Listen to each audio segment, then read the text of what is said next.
Hello and welcome back to another episode of The Lazy Entrepreneur. I'm your host Sam Priestley and we're joined by my lovely co-host Emma Priestley. Hello! Emma, I think that after we've been married a few years, you're going to be a real expert on all things gambling and betting and professional gambling related. I'm not sure about that. I think you're quite excited for that day. I still haven't heard you tell any of your friends about match betting or value betting or arbitrage or anything like that. I do tell some of my friends that's what you used to do. Yeah. But most people, their eyes glaze over. Have you ever tried to explain it to anyone? Yeah, I think I must have done. What match betting is, yeah, in a very basic. Because you've probably heard it enough times now. The most basic stuff anyway. Probably, yeah. Well, you'll be pleased to hear we're not going to be talking about anything basic today. We're going to be going quite deep. We're going to be talking about value betting. Oh, this is a very you topic, isn't it? Oh, I know. I can't wait. I'm so excited. I love chatting about this sort of thing. So for the listener out there, let me give a quick rundown of my professional gambling history. So when I was at university, I first got into match betting, which is finding bonuses that bookies or mainly bookmakers would give you for signing up to them or for redepositing with them, and you would hedge out those free bets in order to extract as much value as possible.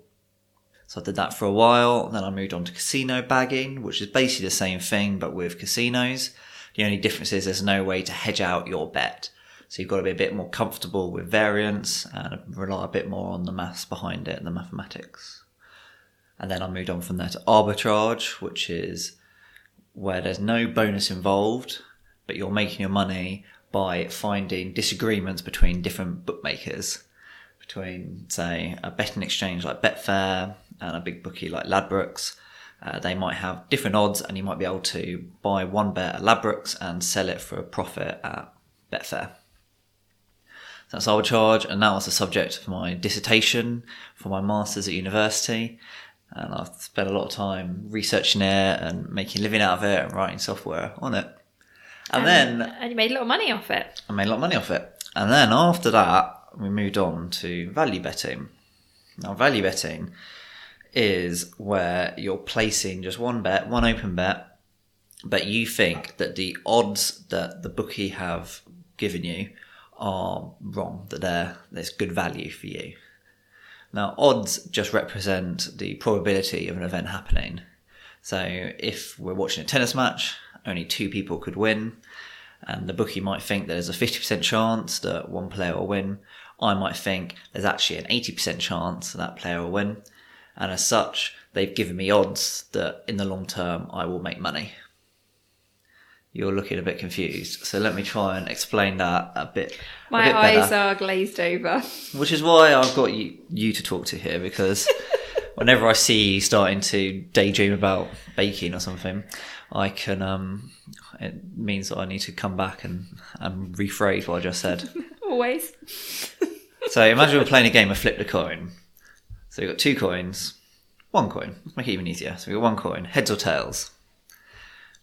We're going to play a betting game on it. Mm-hmm. You can bet £1 on either heads or tails. If you win, you get £1. If you lose £1. Mm-hmm. Now, if we play that game, you've got about a 50% chance of winning. Yeah. Pretty much exactly 50%. So if we play that game long enough, you should make no money. Yeah. Because sometimes you'll win, sometimes you'll lose. Yeah, but it's the same either way. 50% of the time. Yeah. Exactly. Now imagine instead I offered you a game where if you bet on heads, you'd win £2 and only lose £1 if tails came up. Yes. You'd want to play that all day long. Yes. Because every time heads comes up, you make £2. Every time tails comes up, you lose £1. So in the long run, once we've played this game hundreds and hundreds of times, you should be making loads of money. Yes. And so those are basically odds that I've given you. I've given you 2-to-1 odds on one side, on heads. You decided actually the odds should be even, they should be 1-to-1. Yeah. And so therefore it's a value bet and you're taking it. So that's the idea. That's what value betting is. So hang on, which part of that is the value bet? So the value bet the 2-to-1 is realising that the odds I've given you will make you money in the long term. Okay. So the way a bookmaker works is they will work out the chance of something happening, so the chance of each player winning the tennis match, and then they'll create odds that are slightly worse than that probability, so that they'll make money overall. Yeah. And if you look at what the probability they assign to each player winning and then add them all up, it'll come to over 100%. And that's known as the bookie over round. Okay. Well, yeah, sounds a bit... And it's where the name bookie comes from, because it's making a book. And that is making a book, when you create odds on every outcome of the event. Okay. So normally bookies are pretty good at this, and even when they're wrong, they've built in a big enough margin that it's okay. Yeah. But occasionally they are wrong, and that's where the value better comes in. Yeah. They can make money by basically working out better than the bookie what the true probability of an event happening is. How on earth do you go about doing that? Well, that's a very good question. I'll bring us on to the next part, because there's... In my head, I can see lots of algorithms and computer programming. There is a lot of computer programming, you're correct. Well, there's really two ways that people do this. It's similar to how people trade on the stock market. There's normally fundamental analysis and there's technical analysis. Well, I don't know whether you've heard these terms before. I have not, no. But what they mean is that fundamental analysis means you're reading the prospectus from the companies, you're trying to work out actually what that company is worth, and then you're seeing if you disagree with what the stock market says it's worth. Yeah, so kind of in business we kind of call that due diligence. Yeah, so you basically want to look into all the stuff about it and find stuff that maybe the market doesn't know to get a better odds. That's fundamental analysis. And that's how people like Warren Buffett make their money, because they will say that Coca-Cola is currently undervalued and it's worth me buying lots of. Then they'll go and buy lots of Coca-Cola. Okay, yeah. So that's fundamental analysis. Technical analysis is when you look at like the psychology of what everybody else is doing and how the markets are reacting and how the money is flowing through it, and from there you work out where you think the price is going to go in the future. Wow, that sounds complicated. It sounds complicated, but I think by the end of this you'll understand why it was a natural step for us. Now let's go back to the idea of arbitrage. So with arbitrage, a tennis match, one bookie thinks that one player is going to win, the other bookie thinks that the other player is going to win, and I can bet on both outcomes. I can bet at both bookies and lock in a profit. So you get that. That's arbitrage. So now the step from that to value betting is that one of those has to be wrong. Yes. So there is value. One of those odds is value. Yep. Does that make sense? Kind of. So when an arbitrage is in place, it means that the probabilities have added up such that we will win no matter who wins. We will make money no matter who wins. Yeah. One bookie will lose money from our bet, one bookie will make money from that bet. I understand that, yeah. And over a very long period of time, it's going to even out that some bookies will lose sometimes, other bookies will lose other times. Overall, they're going to lose money, and overall, I'm going to make money. Yeah. Because there's value there. They have... At least one of those two bookies have miscalculated their odds. Yes. So the next step from that to value betting is that by placing the bet at both bookies, we are paying a commission to the bookie who calculated it correctly. Yes. Because what they do is they've priced their odds in such a way that they're going to make money.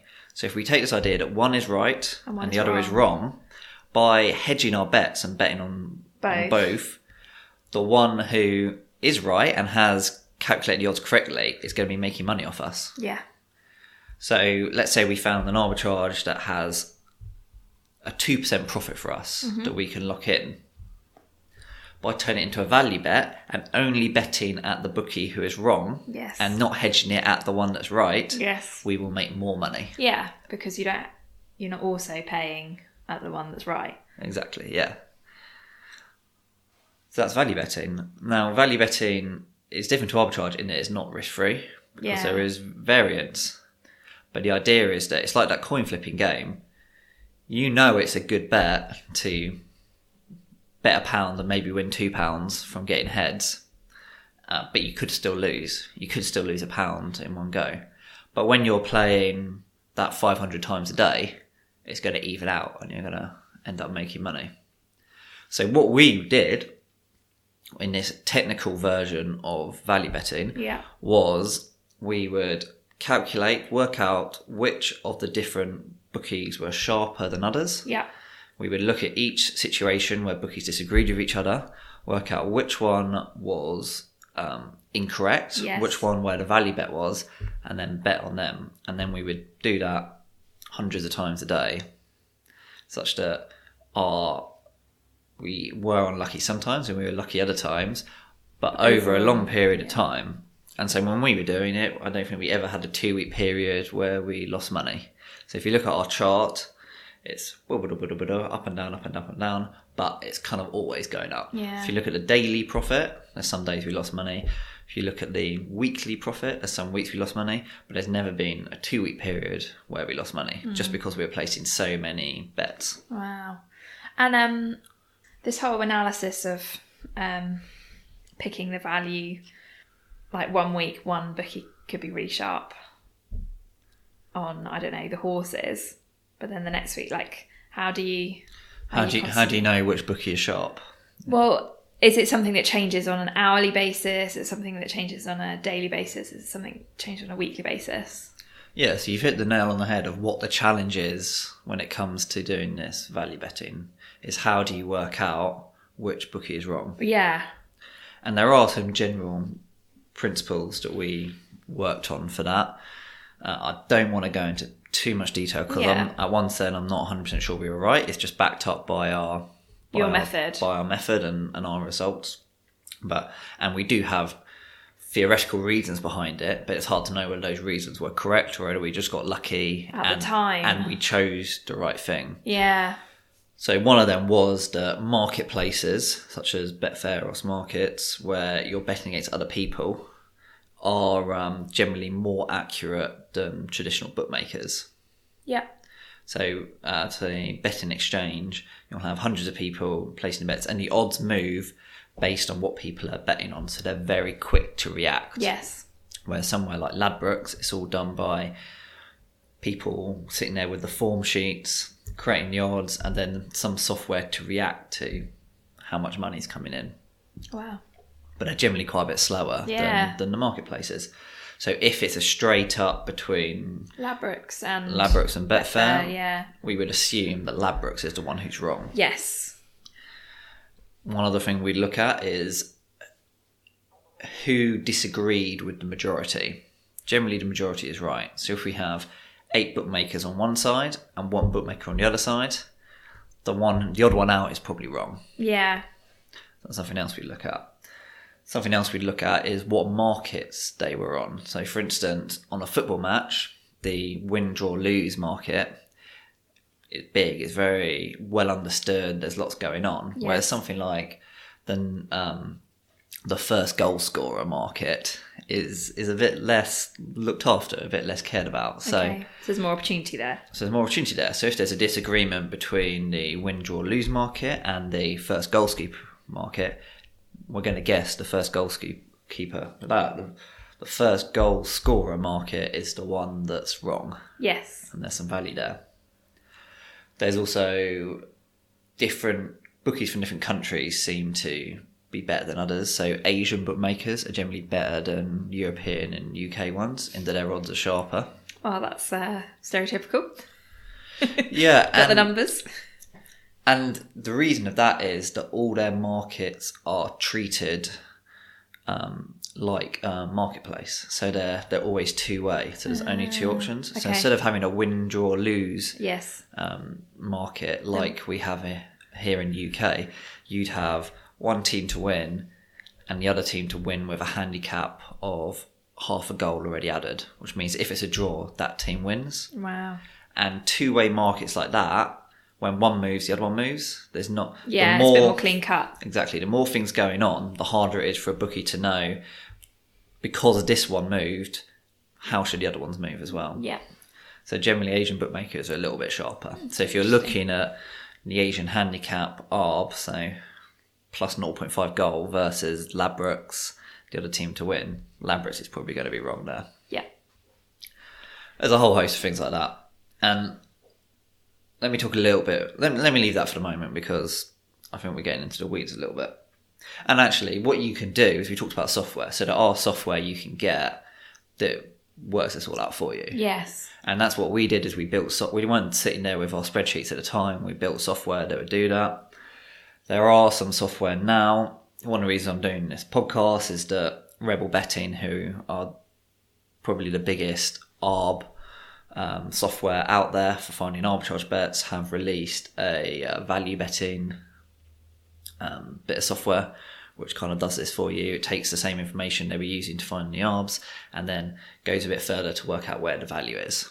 Is it good? It is good. And actually, for recording this, I reached out to them and they have offered a bonus to any of the listeners who want to sign up. If you go to rebelbetting.com/lazy, rebelbetting.com/lazy, you get 1 month, buy 1 month, get one free. And I think it's half price anyway at the moment because it's in the launch months. And I'd get a little refer friend bonus from that as well. Nice. If you're into it. They're the only one I know about who are doing this technical analysis of value betting. That you really recommend or... Yeah, I think they're just the only people doing it at the moment. Wow. There are other people who are doing the other type, the fundamental analysis, which we'll come on to and talk about in a second. Yes. And this technical analysis, which is where I made my money, which is the stuff we were doing. Rebel Betting is the only people doing it. Mm-hmm. The other way you can do it yourself is you can get a typical ARB finder, like Rebel Betting's traditional one, and work out for yourself which bookie you think is incorrect. Now, there are times where there isn't a normal arbitrage, but there is a value bet. Oh. So, for instance, let's say there's an arbitrage between Ladbrokes and Betfair. For there to be an arbitrage in place, there's got to be enough room on the spread between the odds at Ladbrokes and Betfair for you to make money, and there's got to be enough room on that spread for you to pay your commission to Betfair. Yes. For Otherwise, that to make it's money. not worth it. Whereas what we would do is we would take the midpoint of the spread on Betfair. So on Betfair, you can buy and sell odds. Yeah. So let's say we're buying at Ladbrokes. We call it back and lay. We're backing at Ladbrokes and we're laying at Betfair. There might not be an arb between. They might be the same odds. There might not be an arbitrage there. But if you looked at the midpoint of the spread between the back and lay on Betfair, suddenly there is an arbitrage between Ladbrokes and Betfair. It's an arbitrage you can't make money on. No. But it is one that you can value bet on and make money that way. Yes. Another situation where you can value bet where you can't do arbitrage is if there isn't any liquidity. So you might find that the markets just haven't formed that well. Somewhere like Ladbrokes might let you put a £100 bet down, but Betfair might only have £2 available for you to lay off. So if you're doing a traditional arbitrage, you're limited by how much you can get on at both places. Okay. And if you're not sure what your limits are and all the places you're arbitraging, you have to be very careful because you don't want to place a bet on one place and then find you can't place on the other one. Yeah, because then that's not arbitrage. So what we found with value betting was actually it was much easier to, in some respects, it was safer than arbitrage. Yeah, because you didn't have to constantly check what your limits are. Exactly. There's risk and variance on each bet, but that evens out quite quickly. And in terms of the actual return and the total amount of turnover we could get away, it was much better. Yeah. Well, in that way, it makes so much sense why you started off with arbitrage and then went to value betting. And when we started, this kind of stuff wasn't really understood. I think we kind of in the back of our minds knew that there might be some value somewhere, but we didn't really have any way of working it out. Yeah, and you had to just bet loads and test it out. Yeah, and by this point we had years and years, thousands of bets of historical data all recorded that we can go back and have a look. We can look at how much, our overall profit on certain bookies and stuff like that, and so we would know, this bookie we've only ever made money on, so therefore it's probably value. Okay, so let me say that again, rebelbetting.com/lazy if you want to try out some value betting. If you're signed up to an ARB service anyway, you can just use that for a little bit and try it out and follow the tips that I was saying about how to find out which side there's value on. But only do it if you can afford to lose some money, because there is variance. Don't do it if you have any sort of addictive personality, because there's a lot of psychological twerks around. Twerks? Got twerking on my mind. Psychological quirks around value betting that makes it quite similar to the psychology behind normal gambling. Right. In that you are winning and losing money and luck plays a role. Yes. So if you're the sort of person who might go on a tilt and chase your losses, if you've had a bad day, just stick to arbitrage. It's worth paying that extra commission so that you know exactly how much you're going to make each time. Yeah. And that's another reason why I haven't really spoken about it before, because I don't want to encourage people who don't really understand what's going on to go into it. You know, start with match betting. You shouldn't be doing this if you haven't already done match betting. Yeah. Don't do this unless you haven't already tried at least a little bit of arbitrage, because this is an advanced topic we're talking about. There's a lot of theory in here. It does work, and I do have a lot of experience with it. And hopefully, by the way I've explained it, it kind of makes sense. But yeah, if you don't really understand it, don't do it, because if you do it wrong, you can lose a lot of money. Yeah. All right, let's talk about fundamental analysis. Looking at form. This is where, so traditionally a bookmaker would work by, they would sit down with all the information they knew about a horse, and then they would try and work out what the chance of it winning was, and then they would create their odds that way. And as a bettor, as a professional gambler, as a professional fundamental gambler, what I'd do is exactly the same. I'd sit down, I'd get all my information out, and I would work out what I think the odds were. And then I'd go and compare to all the other bookmakers to see if I disagreed with any of them. And if I disagreed enough and I was confident enough in my own analysis, I would then place a bet. So once upon a time, when you used to go to a racetrack, there'd be loads of independent bookmakers who'd all kind of done this, created their own bookie. Yeah. And you could go around, get odds from different ones, do a bit of price comparison, work out yourself, and then compare. Before the internet, they couldn't then check the odds with different places, so everything was quite independent. And one racing track might disagree with a different racing track. There was one value bettor who worked out that this horse was almost definitely going to win. Yeah. Against all odds. Now, and the bookmakers would have their odds people in London. Yes. And then at the racetrack, they would have the people who take the bets. Yes. And if they saw quite a lot of betting, what they do is they go and ring up the central place and say, oh, we're seeing this, should we change the odds? Yeah. They'd say yes. Or if the people back at London discovered that, they got the odds wrong, they'd ring the bookmaker at the racetrack to change the odds. So what this punter did was he got all his mates to go on all the payphones in the racing track and just keep them occupied, pretending to have like domestics and arguments with his wife, so that the bookies there couldn't contact and just smash. Just kept betting, and made, I think it was a few million. That's from ridiculous. This one thing. Yeah, just back because before the internet, back before mobile phones. Wow. Nowadays, that sort of fundamental analysis is very difficult because there are so many marketplaces. There are places like Betfair, where like everyone has a good view of the market. So if you're at Ladbrokes and your odds creator says he thinks yours should be this, and you look at the market and you're saying, well, everyone else thinks you're wrong, they're going to go in the market. They're not going to go with their boffin and his form paper. So some people do make money out of that. And that's kind of where the idea of tipsters come from. Have you heard of tipsters? No. So sounds like hipster to me. Yeah. You'll find loads of them on Twitter. I think that this is a good tip. It's like giving a tip. I think, this horse is a good tip for it to win. I bet your dad has got a good few tips for things in the past. Yeah, I can imagine that. Bet my brother does as well. Yeah, I bet they're always getting. He does a bit of. Their mates like, Yeah, definitely. The oldie mum over there, or horse is going to win. Wink, wink. There you go. That's fundamental analysis. Probably with a bit of insider trading going on, and a whole lot of bullshit.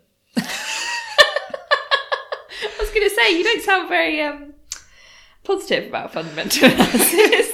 It's just really difficult, and the people doing it well aren't really telling you about it, because why would they? Why would they let the bookmaker know what's going on? Yeah. So most not in their interest tipsters, too. 9 out of 10 tipsters will lose money. Yeah.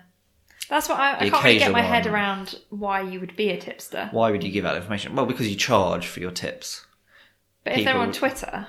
Well, so the ones on Twitter are another situation where what they are is they're affiliated with the bookmaker, and they'll earn a percentage of any losses that people they refer to the bookmaker that is make. Horrendous. So the way those people are making their money is by you going... encouraging people to bet and lose. Yeah. That's awful. Yeah, really bad.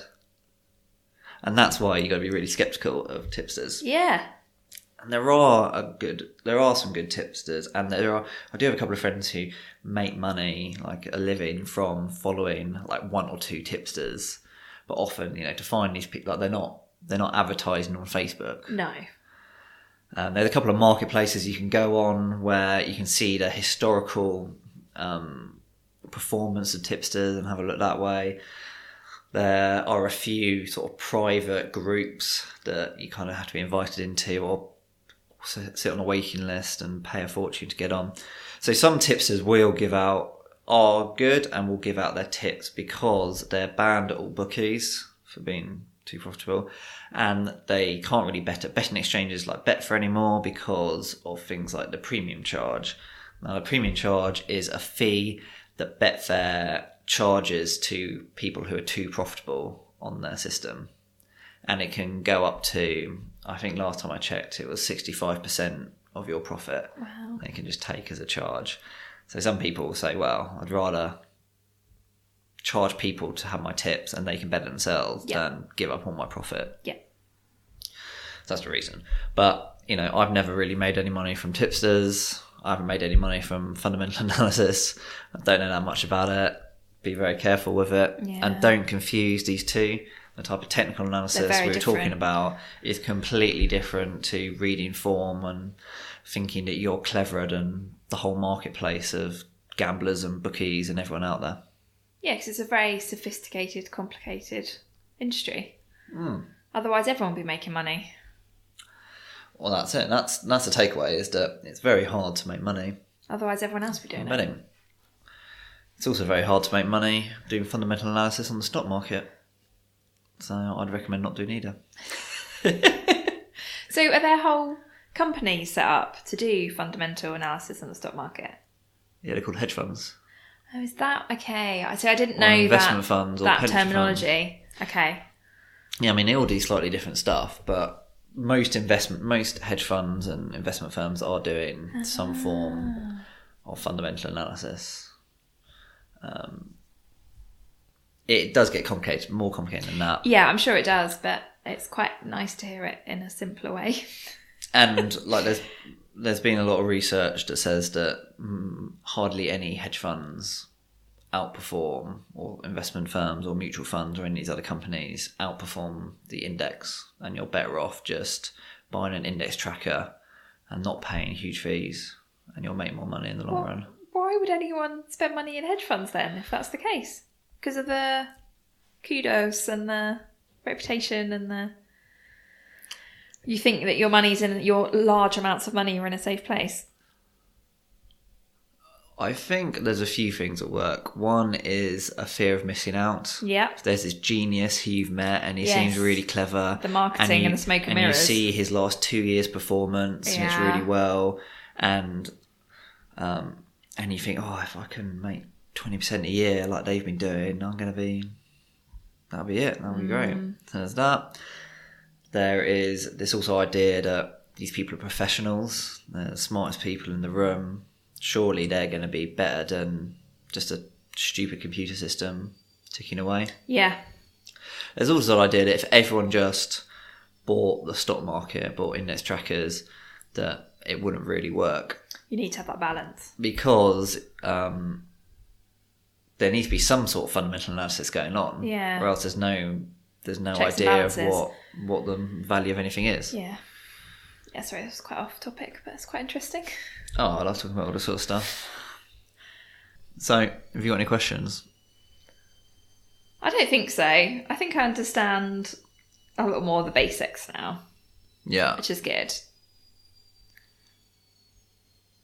It doesn't give me a sudden rush to go off and start doing it myself. You don't want to head down the racetrack, get your mates to block all phone signal in the area, clean out the house. No, but I definitely feel like I have some friends that would do that. Quite a cool story, isn't it? It is a very cool I love story. stories about stuff like that. There's so many of them out there.